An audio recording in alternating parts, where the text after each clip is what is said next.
Баршаңызға сәлем.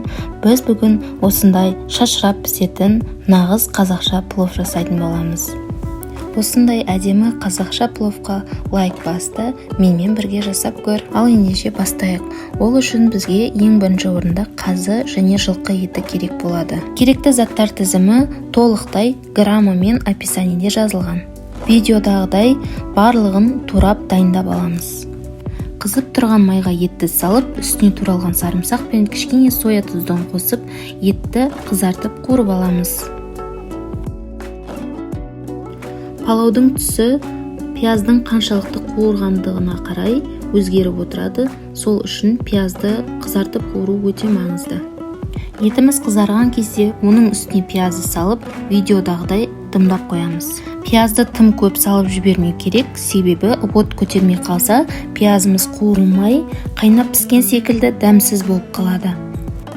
Пияз қызыл болған кезде үстіне сәбізді салып, оны да бірден араластырып жібермей дымдап қоямыз. Әр осылай дымдаған сайын етіміз жұмсара береді. Палауыңыз езіліп кете беретін болса, көз мөлшерімен жасамай, мен секілді күрішті кесемен санап қосқан дұрыс. Сәбізіміз жақсылап қуырылып болғаннан кейін үстіне су құямыз. 3 кесе күрішке 6 кесе су құямыз.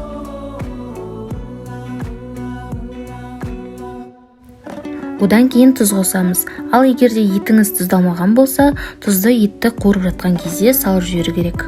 Зира және жуылған сарымсақ пен ащы бұрышымызды салып, 10-15 минут қайнатып аламыз.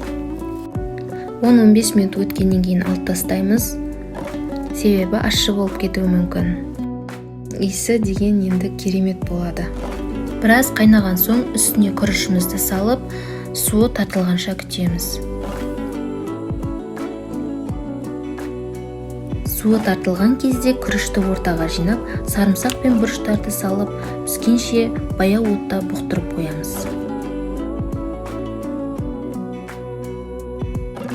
Палауымыз пісті. Ал ендеше ас болсын, менімен бірге жасап көр.